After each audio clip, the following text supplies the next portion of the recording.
Olá, mais um Saia de Saia podcast e quem fala com você agora é a Gabriela Ruencol, a sua estrategista de imagem e negócios. E hoje eu tenho uma convidada mais que especial, uma convidada que é minha parceira de trabalho, minha amiga, uma convidada que eu tenho certeza que foi Deus que me apresentou.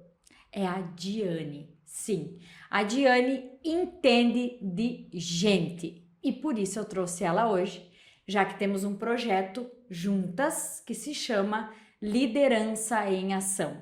E agora eu vou deixar a Diane se apresentar. Na verdade, eu vou deixar ela contar quem ela é, que vai além do que ela faz. Diane, seja bem-vinda. Obrigada por aceitar o meu convite e quero que agora você faça, a tua apresentação. Olá, Gabriela, é um prazer enorme eu estar aqui dividindo esse momento com você nesse podcast que é pura energia para falar de algo que eu sou apaixonada, sobre gente.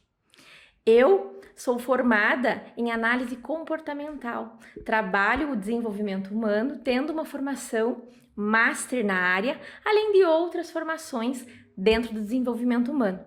O que me levaram, Gabi, à Bienal do Livro de São Paulo no ano passado, onde lancei um livro para falar de pessoas e como o comportamento humano e o desenvolvimento emocional pode transformar pessoas, equipes e toda uma gestão em resultados. Inclusive o último livro que eu li.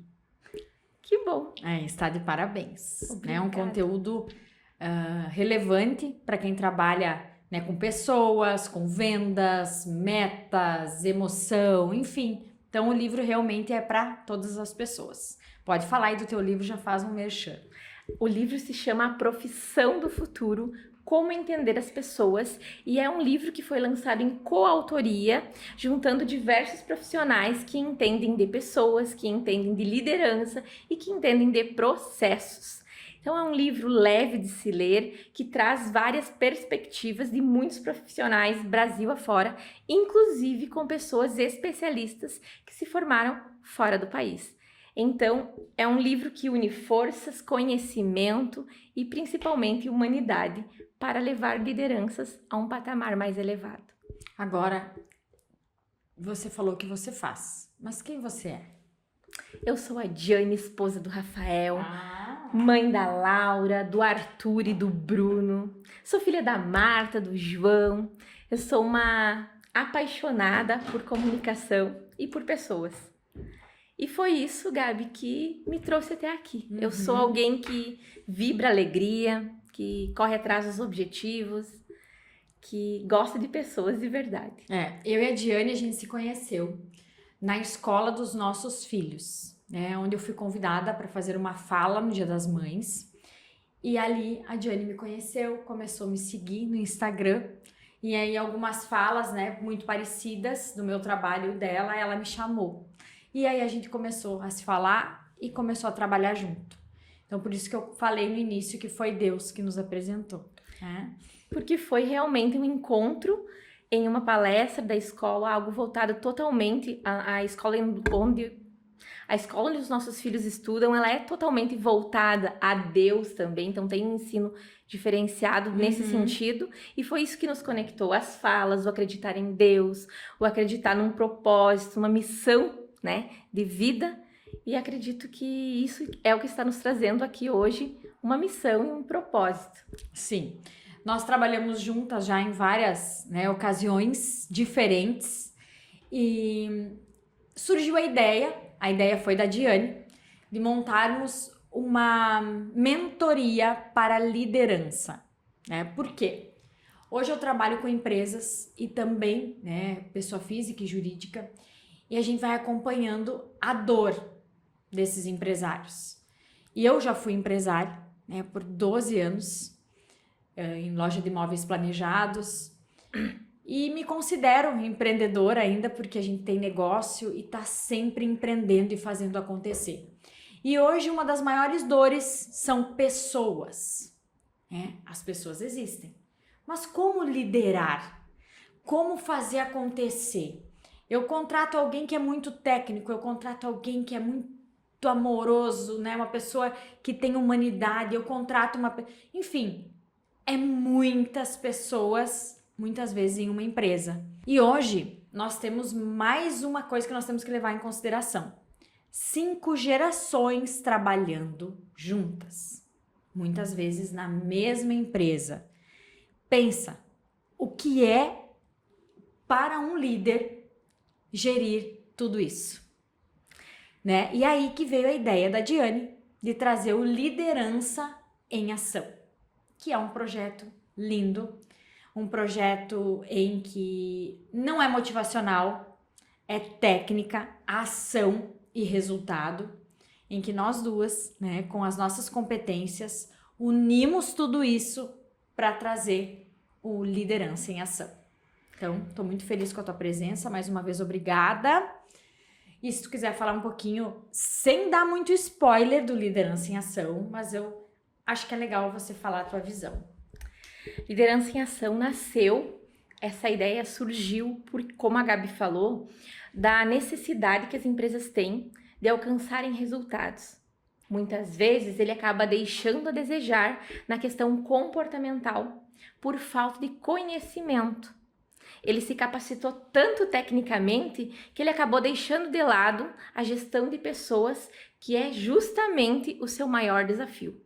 E é isso que diferencia um gestor que tem resultados concretos e que consegue alavancar um time daquele que consegue resultados curtos, porque ele foi promovido a gestor, a gerente, enfim, a um cargo de liderança, porque ele tinha muito conhecimento. Eu acredito que você também tenha visto isso no teu dia a dia, enquanto gestora também, enquanto alguém que faz consultorias em empresas, que as pessoas acabam deixando a desejar na questão comportamental. Sim. Diane, na tua visão, tá? Como que tu diferencia um líder que performa de um líder que apenas comanda? Qual é a diferença para ti?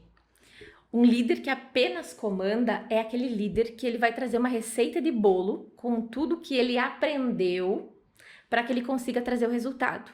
Só que isso não vai perdurar a longo prazo, porque ele não vai conseguir vender a sua ideia para o seu time.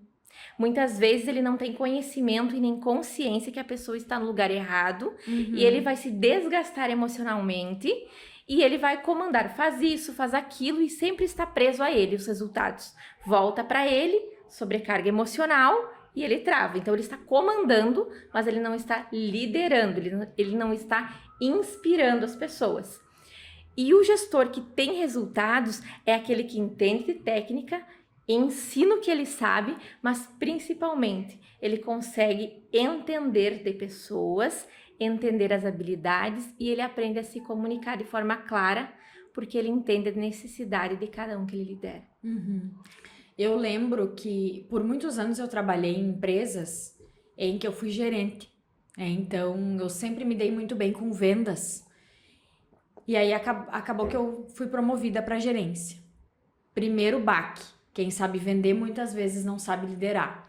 Mas eu tive a sorte de ser funcionária de empresas que me deram apoio e me deram capacitação para liderar.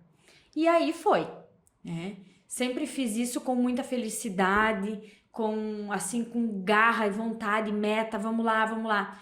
Mas aí eu tive o meu negócio.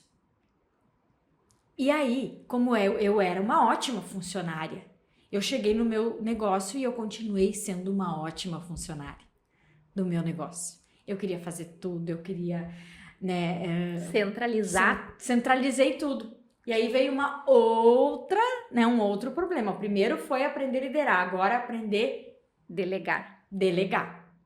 Que eu acredito que seja o problema de muitas pessoas, porque nem sempre o melhor vendedor vai ser o líder. E o líder, normalmente, o que acontece? Acaba sonhando em ter o seu negócio. E isso é normal, né? Eu sempre digo assim, como eu sonhei em ter um negócio, a outra pessoa também pode sonhar, né? Com verdade no coração, buscando aquilo que precisa. Mas a minha maior dificuldade, Diane, foi entender que ali eu não era mais a funcionária. Ali eu era a dona do negócio. foi muito difícil, porque eu continuava trabalhando, sem delegar. E demorou para mim conseguir delegar. E tu sabe, Gabi, quando que a gente consegue delegar? Quando a gente consegue confiar nas pessoas que elas vão fazer um trabalho tão bom quanto nós. E o que acontece? Quando a gente delega é porque a gente aprendeu o que cada um é bom. E aí entra muito o meu trabalho na questão de entender os perfis comportamentais e como a gente pode melhor aproveitar isso. Porque não existe perfil certo ou errado. Não. O que acontece? Existem perfis que têm habilidades que se encaixam melhor em determinados cargos. Ou seja, todos os perfis podem ser gestores e ótimos gestores, mas depende do segmento. Diane, então, hoje eu sinto que a maior dificuldade, né, dos empresários, como foi comigo, é entender que você não é mais CLT agora, né? Agora você é o dono do negócio. E o dono do negócio precisa, sim, olhar de cima. Porque quando tu olha de cima, tu enxerga o que tá errado, né? Não, esse tem que fazer assim, esse tem que fazer assado. Vamos lá. Agora, quando tu tá na frente, aqui, ó, tu não vê nada disso. E tu cansa. E aí tu não tem ideias. E aí vai virando uma bola de neve, né? Então, as coisas estarem organizadas de fato e o dono observando o que está acontecendo é diferente do que o dono lá na linha de frente, só aqui, né? Então, eu demorei muito tempo para aprender isso. Mas eu quero saber a tua opinião. Quais são os maiores desafios das empresas e prefeituras, porque eu sei que tu trabalha muito com prefeitura também, quanto à liderança? A maior dificuldade é gerir pessoas. Porque elas foram colocadas em determinados cargos pela capacidade técnica, pela sua competência e pelos resultados que elas entregavam enquanto elas estavam no operacional, na execução. Quando a gente sai da execução e a gente assume um posto de liderança, o jogo muda. Porque eu passo a ter que cobrar alguém por aquilo que eu fazia com maestria e que me levou para a liderança. Mas eu vou para esse lugar achando que o outro vai fazer como eu faria. E aí vem a sobrecarga emocional, aí vem a dificuldade de se relacionar e muitas vezes esse gestor acaba assumindo uma postura ou mais arrogante, ou mais fria, ou mais impositiva, o que gera ruídos de comunicação que muitas vezes elas são mais dificultadas pela aparência também, que é o teu assunto, é aquilo que tu domina. Por exemplo, não é só a questão do cargo, é a minha postura, a minha aparência, que é reforçada na minha comunicação verbal. Tem modos de eu comunicar e de eu pedir as coisas para as pessoas, quando eu estou gerindo elas. Eu tenho que ser como um farol. E a dificuldade é ser este farol quando eu preciso encaixar todo mundo, todas as peças, diferentes perfis, diferentes estilos de comunicação para que eu venda a minha ideia. Um bom gestor ou o gestor que encontra dificuldades é aquele que não está conseguindo vender as suas ideias por falta de inteligência emocional. Eu diria para você que 90% dos gestores, eles não têm preparo emocional por falta de autoconhecimento. Eles não têm capacidade comportamental e muito menos o conhecimento, porque isso acaba ficando de lado, não é falado, não é explicado, e eles caem nessa malha fina, eu diria nessa rede, nesse emaranhado, aonde se perdem. Aí eles fazem tudo para conseguir alcançar as metas, se sobrecarregam, porque eles querem o resultado que não está vindo, e aí se perde. Então vem o cansaço, o burnout, as dificuldades de dormir, começa a pegar nos relacionamentos em casa, fora do ambiente profissional. Diane, tu acredita que esse excesso do líder é ego? Eu te pergunto por quê. Não é eu que sei fazer. Não vai sair de férias, não. Se eu sair, a empresa fecha. Ah, mas não. Eu tenho que estar lá. Se eu não tô lá, as coisas não acontecem. Porque, na verdade, isso alimenta tão ego, e aí a pessoa não percebe que ela mesma está se boicotando, quando na verdade ela pegar e ensinar aquilo que ela sabe ia facilitar a vida dela, né? O quanto é difícil, né, gerir pessoas e inclusive nos gerir a parte emocional. Porque por anos eu falei, não, eu preciso estar aqui. Eu preciso estar aqui quando a gente sabe que ninguém é insubstituível, né? A gente só é insubstituível na nossa casa, né? Porque a prova disso é que eu vendi a loja em outubro, a loja tá bem, graças a Deus, né? Não é a Gabi que tá lá. E eu tenho uma frase, Gabi, que ela vai muito ao encontro disso, inclusive eu falo em treinamentos. O liderado vai sempre superar o líder. O aluno vai sempre superar o professor. E isso é um motivo de dor para o gestor. Por quê?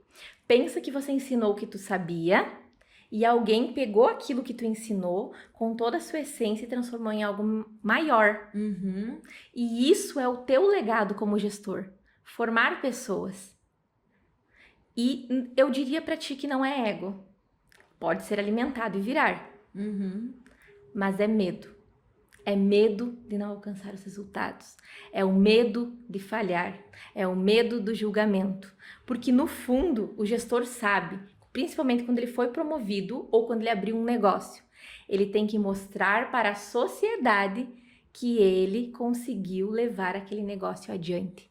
Porque senão vai ir para as dores emocionais dela e ela não vai conseguir. Para a sociedade, para a família, para ele, né? A gente sabe que vem a questão toda do, né, financeira também. Muitas vezes tu investiu a tua vida ali naquele negócio e aí tu não quer largar, né, o filho no colo de qualquer um. E só que o que acontece? Sobrecarga. Sobrecarga e falta de clareza. Então, quando esse gestor, principalmente o dono da empresa, ele entende que para ele crescer, ele precisa delegar, ele vai atrás do profissional qualificado. E daí ele contrata um gestor qualificado.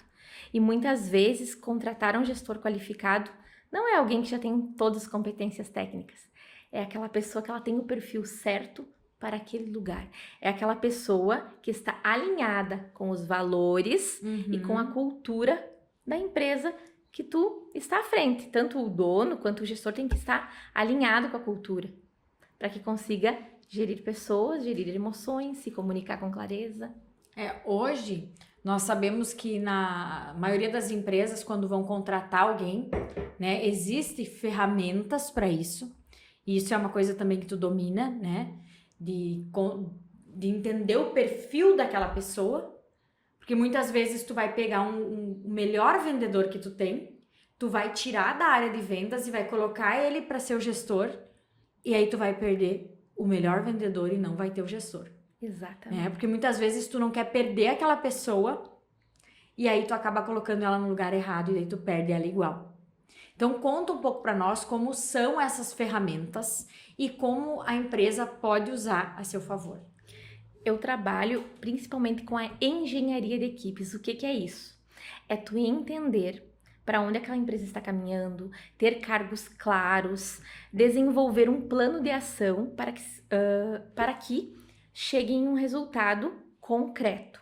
Para isso, eu tenho várias ferramentas que eu trabalho, tanto de análise de perfil comportamental, hoje eu sou formada e sou master nessa área, também outras ferramentas que a gente alinha o propósito, o objetivo, qual é o segmento daquela empresa, quais os cargos e entende o que aquela pessoa vai ter que fazer. Depois que a gente tem isso, a gente não vai pegar vários currículos, um exemplo, e começar a ver quem se encaixa em quê. A gente faz ao contrário. É o que mais dá resultado. A gente pega, desenha o que eu preciso e eu saio em busca de alguém que se encaixe em que eu preciso. E não sai catando aleatoriamente pessoas para colocar num cargo, porque elas vão acabar aceitando, muitas vezes, pela questão financeira. Quantas pessoas a gente conhece que estão em trabalhos que são infelizes porque não se conhecem, porque não sabem em que são boas.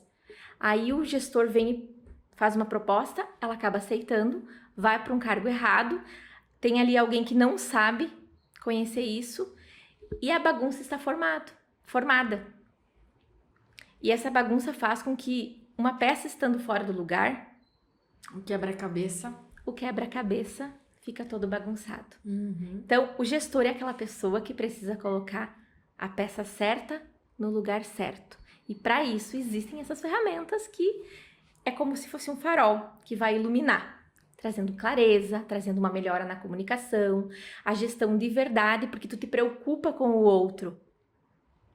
E quando as pessoas estão bem, elas trazem resultados. Elas vendem, elas executam com maestria, elas ficam alegres. Então, essas ferramentas eu nem vou citar aqui porque são inúmeras.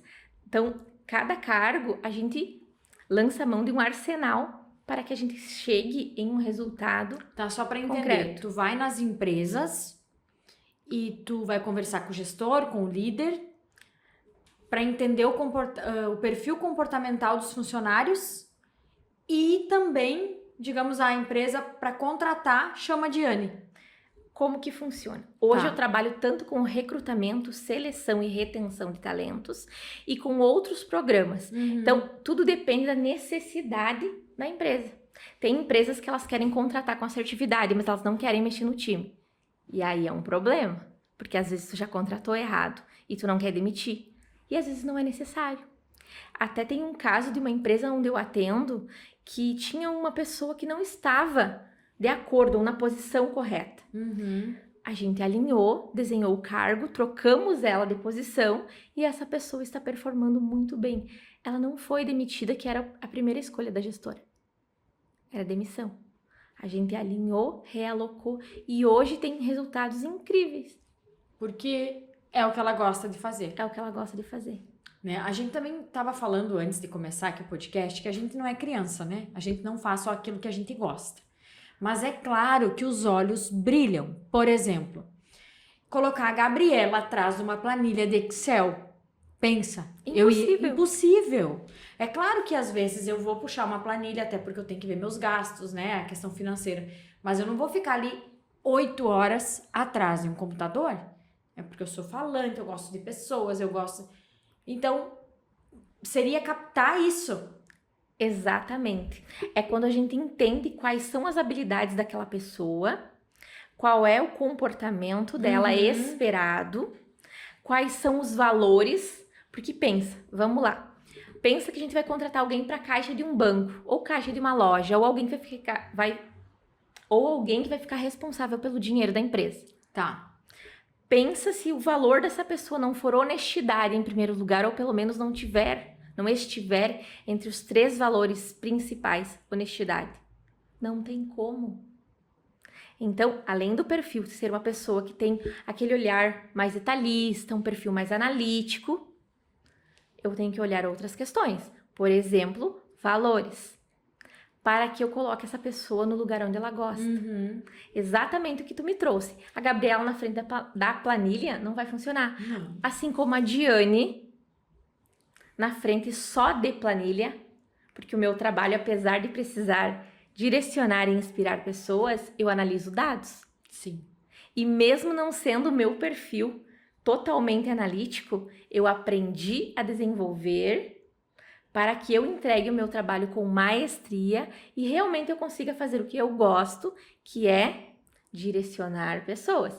Então, não significa que eu nunca vou fazer aquilo que eu não tenho habilidade. Sim, a gente acaba fazendo Acaba coisas. fazendo. É, tranquilo. Mas não é O tempo todo. o tempo todo ou o foco principal. O foco principal. É. Hoje, a gente sabe que há uma falta de talentos grande no mercado. Se tu passear aí no centro da cidade, tu vai ver vagas e vagas de emprego. Venda, liderança. E eu tava pensando esses dias, por que isso? Né? Porque quando a gente começou a trabalhar, eu nasci em 82, tá? Então, né, eu vou fazer 43 anos, então, digamos, eu comecei a trabalhar com 17, né? Saí do ensino médio, já fui trabalhar e estudar. Hoje, a nossa geração quer que os filhos só estudem. Não, ele vai estudar. E eu não tô dizendo que tá errado, tá? Mas nós estamos tirando os nossos filhos do mercado de trabalho. Nós estamos facilitando a vida deles, porque assim, eu lembro a minha mãe o orgulho que ela dizia que nós trabalhávamos no comércio. Ela tinha orgulho de dizer, as minhas filhas estão trabalhando numa loja, né? E nós dava o nosso melhor, a gente sempre gostou de vendas. E hoje não. Que curso ele vai fazer? Né? Então nós estamos tirando essa parte deles também aprender a se comunicar, aprender a se virar, saber da onde que sai o dinheiro. Então eu digo assim, ó, quando as pessoas falam essa juventude tá problemática, eu peço 1 minuto de atenção, né? Quem tá criando ela somos nós. Então, o culpado é nós. Então, a gente tem que parar de falar isso. E essa falta de habilidade, de talentos, é nós somos culpados, a nossa geração que está largando os seres humanos para o mercado de trabalho. Seres humanos que eles vão dominar técnica porque eles estão se capacitando tecnicamente. E quando eles recebem um xingão do chefe, eles choram. Eles choram pedem demissão. Porque não aprenderam a gestão comportamental. Porque nós, enquanto pais, e eu vou me colocar, a gente acabou e acaba. Eu posso dizer que eu não estou tanto nessa área, eu sou um pouquinho mais nova, mas eu tenho uma filha de 18 anos que está completando o ensino médio e prestou um concurso público. E ela me disse assim, olha, eu quero passar em um concurso público porque eu vou trabalhar e vou estudar. Mas por quê, Gabi? Exemplo. E porque eu também não passei a mão na cabeça. Porque eu não disse, não, realmente, vai lá, minha filha, você só pode estudar e eu vou bancar tudo. A gente precisa ensinar essa juventude que pais não são banco. A gente tem que dar a vara e ensinar a pescar, e não o peixe pronto. E daí chega no mercado de trabalho. As frustrações. E por quê? Porque para a gente desenvolver um talento, a gente precisa, primeiramente, a gente fala do chá, que é o conhecimento, e a habilidade e a execução. Então, a gente tem que ter prática, conhecimento, habilidade e também a prática. Aliado a isso, a gente precisa ter o comprometimento, Gabi. O que é esse comprometimento? Eu tenho que ter o mínimo de prazer para executar aquela tarefa. Por quê? Porque eu só vou conseguir me comprometer por longos prazos naquilo que eu tenho o mínimo de prazer de executar. E aí que entra a questão dos talentos e da importância das empresas mapearem para conseguir com que esses colaboradores se comprometam a entregar um trabalho de qualidade. E assim as empresas vão desenvolver talentos ali dentro e vão reter. Porque quando as pessoas estão fazendo algo que elas têm o mínimo de prazer, elas vão se tornar talentosas. E aqui eu quero te contar a minha história. Eu cursei farmácia, com o TCC apresentado, faltando ali 2 cadeiras, o que aconteceu? Eu abandonei, porque eu entendi que eu não conseguia nem passar em frente a uma farmácia de manipulação.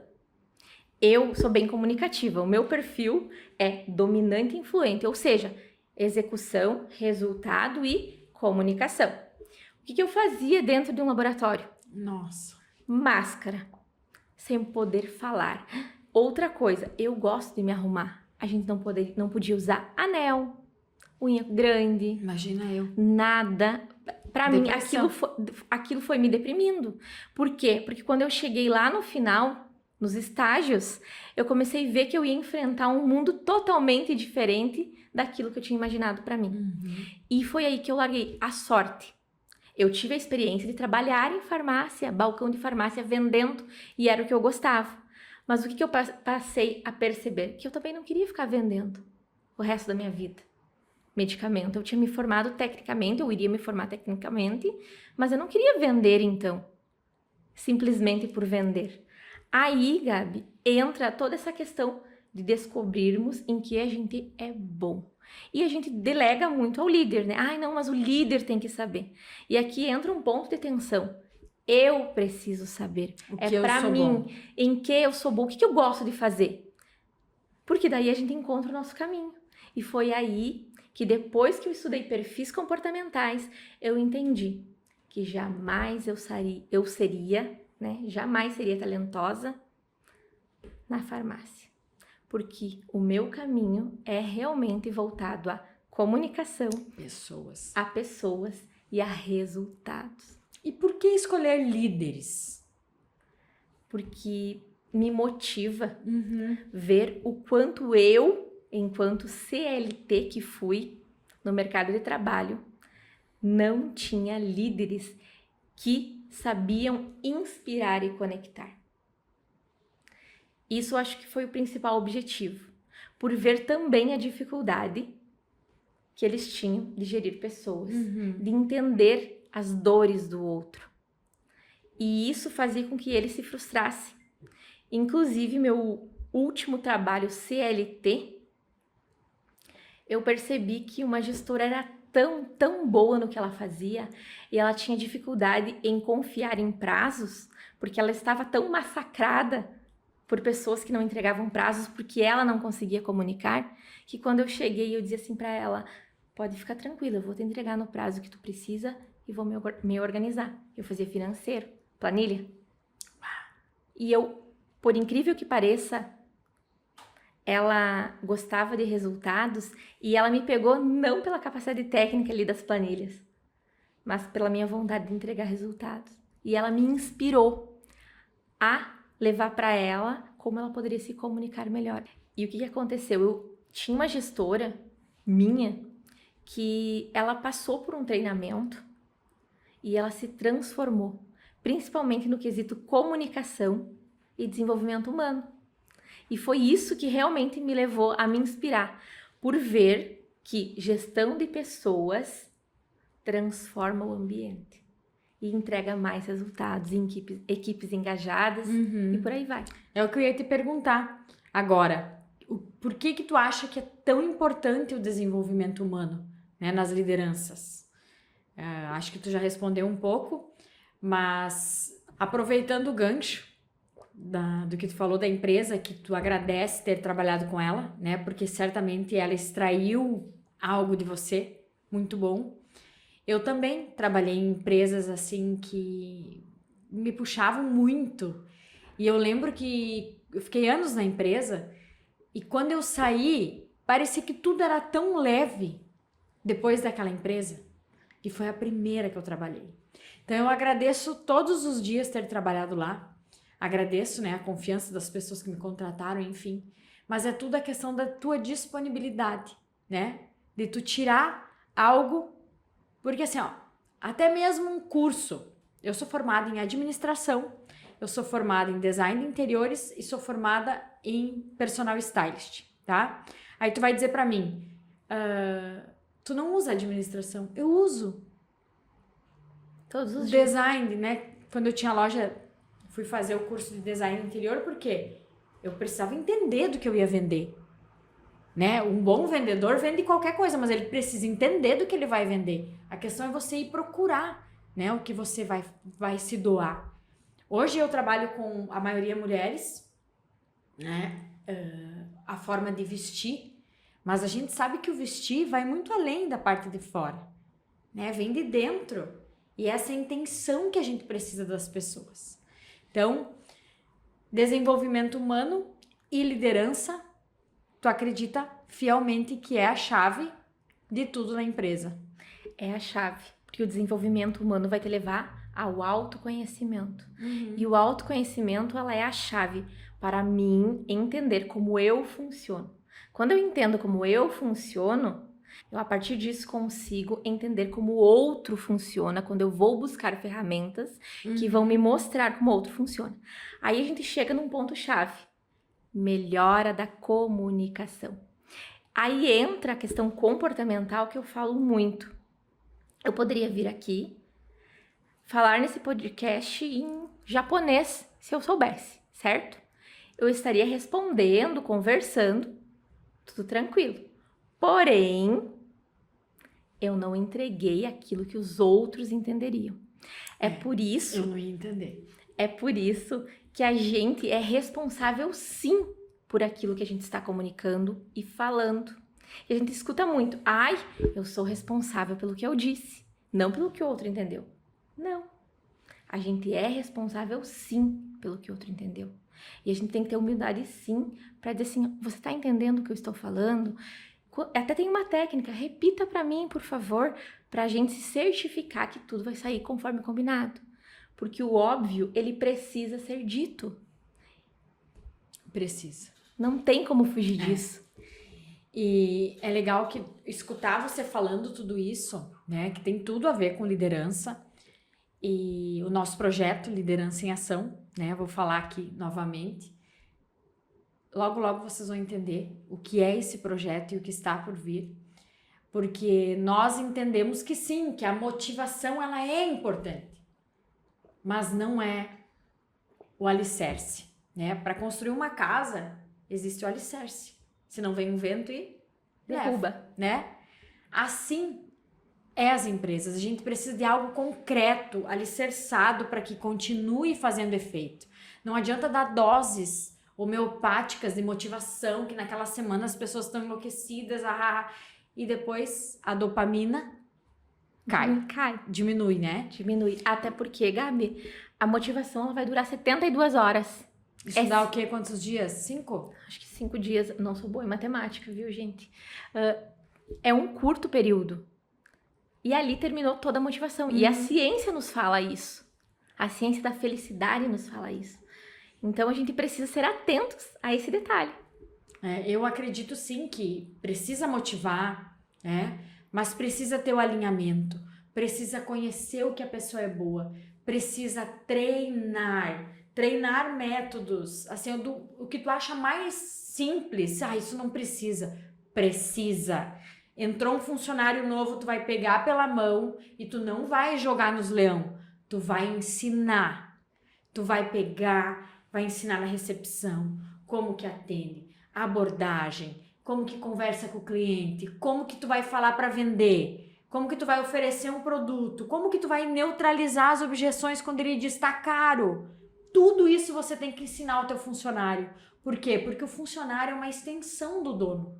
É uma extensão do nome da tua empresa. Então, ou você vai lá e ensina os passos, ou não vai funcionar. E o que a gente mais vê é gente solta. Ele tem experiência, ele tem experiência. Sim, tem experiência, mas precisa falar a mesma língua. E para isso, o gestor tem, para ele ter resultado, o que acontece? Precisa treinar, precisa pegar pela mão. Aí entra um ponto-chave. A maioria dos gestores, se a gente chegar e perguntar agora, vamos supor que eu sou tua gestora, e alguém chegasse e me perguntasse, Diane, como que a Gabi se sente valorizada? A maioria dos gestores não saberia responder. Como que o teu funcionário se sente valorizado? E aí é um ponto-chave para tu motivar, inspirar e conectar com ele. Porque tem gente que se motiva com dinheiro. Tem gente que é com elogio. Tem gente que é com ato de serviço, que é eu fazer algo, ajudar ele no dia a dia. Então, os funcionários não são iguais. A motivação não é igual. E o líder precisa entender disso. Então, é técnica. É aprender, colocar em prática, né? Ação. Por isso, liderança em ação. E entender que sim, o sucesso é treinável, mas a gente precisa pegar pela mão e ensinar essas pessoas. E também, além de pegar pela mão, mostrar. Tu viu a importância de a gente entrar em uma empresa? Pegar o gestor na mão e dizer assim, vem cá, vamos sentar e vamos falar de pessoas. Como cada um funciona, como eles vão se sentir valorizados, quais as habilidades, quais os valores, qual a cultura da empresa. Eu me conectei com tudo isso, Gabi. Aí tu vai conseguir extrair os melhores vendedores, a motivação, aquela questão da imagem. Até feedback, né, Diane? Feedback. O não feedback é igual para todo mundo. Não é igual para todo mundo. O que a gente vê, Gabi, aproveitando o gancho, aqueles gestores que dão feedback sanduíche, que é muito comum. Eu chamo a Gabriela e falo assim, nossa, Gabriela, que bom como tu tá evoluindo. Aí eu olho pra Gabriela e falo, mas lembra do fulano que você atendeu? Você deveria ter feito assim, assim, assim, assim, porque você fez errado. Da próxima vez você não faz porque a gente vai perder o cliente. Aí eu termino dizendo, mas você está evoluindo. Da próxima vez que você for fazer isso, e inclusive for dar apenas um elogio, o que o teu colaborador vai entender? O que o teu liderado vai entender? Lá vem ela. Ela tá me dando um elogio, depois ela me dá uma porretada e depois um elogio. Então, não funciona. Como que faz? Existem jeitos e jeitos. Para isso, a gente precisa entender qual é o perfil do líder. Porque Então não tem regra de bolo. não tem regra de bolo. Receita de bolo só na confeitaria. Tá. Na gestão de pessoas, Eu precisa... sou tão cozinheira que eu não digo receita de bolo, a regra de bolo. A regra do bolo, a receita do bolo. Receita de bolo. A receita do bolo, ela só funciona lá. Então, eu não poderia jamais dizer assim, esta receita vai funcionar igual para todo gestor, para toda empresa. A gente tem ferramentas técnicas, mas o que vai diferenciar, o que diferencia tanto liderança em ação quanto o meu trabalho é realmente pegar pela mão e mostrar um norte. E o que é NR1? Que tá aparecendo NR1. Os empresários agora vão querer saber, né? O que é isso? Porque na verdade já existia, mas nunca ninguém falava, né? E agora com essa mudança da lei, explica um pouquinho para nós, Diane. A NR1, ela existe, então, desde 1978, ela é uma normativa muito antiga, só que em termos gerais. Lá dizia que as empresas precisavam medir os riscos ambientais, ligados ao físico, químico e biológico, ergonômico, postura, riscos que poderiam comprometer a saúde física do colaborador. Ponto. E tudo que envolvia o físico era medido, quantificado, né? Prevenido, os técnicos em segurança do trabalho para isso. Porém, de 2023 para cá, há um bombardeio de pessoas sendo afastadas por burnout, estresse, depressão, ansiedade e tudo que está envolvido ao quê? Ao psique. E isso gerou um alerta que fez com que o Ministério do Trabalho e Emprego atualizasse essa normativa, dizendo que a partir de maio deste ano, as empresas precisam avaliar os riscos psicossociais do ambiente, Gabi. Algo que é muito confundido, as pessoas pensam assim, as empresas precisam fornecer um psicólogo ou avaliar o psicológico. Não. Isso é do ambiente, a gente precisa deixar isso muito claro. Porque o ambiente de trabalho. Isso, é o ambiente de trabalho. Tá, questão emocional. Questão emocional. Então, o que tem ali naquele ambiente de trabalho que pode adoecer o meu colaborador? Eu preciso medir com o quê? DRPS, que é um diagnóstico de risco psicossocial, que eu preciso aplicar, aí eu vou entender onde estão os incêndios, e a partir disso eu tenho que ter um plano, a normativa fala que eu tenho que ter um plano contínuo, ou seja, para sempre, para prevenir, quantificar e agir antes do problema, né? Então, a gente precisa ir lá, diagnosticar e prevenir. E aquilo que não foi prevenido, eu preciso corrigir a rota. Então, essa NR1, ela veio para isso.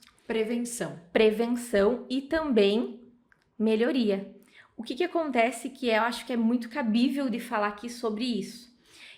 Agora, em maio de 2025, então, a normativa passou a valer. Porém, o Ministério do Trabalho e Emprego, ele fala o seguinte: empresas, até maio de 2026, vocês têm um prazo legal para adequação. O que isso significa? A normativa já está valendo. Porém, as empresas têm esse prazo para se adequar, aonde elas não vão precisar fornecer até maio de 2026 todo o histórico, porque isso não é simplesmente uma palestra, não resolve. Eu tenho que fazer o diagnóstico lá na empresa. Não é palestra motivacional que vai atender NR1. Não é o técnico em segurança de trabalho. Não é o médico ocupacional. Tem que ter alguém especializado para executar. Aí muitas empresas falam também, nossa, mas eu tenho um psicólogo aqui no meu RH. O que está se levantando? Você colocaria o profissional dentro da tua empresa para fazer o diagnóstico. Porém, tem um parênteses aí que precisa ser alertado, inclusive juridicamente. Você colocaria a raposa para cuidar do galinheiro?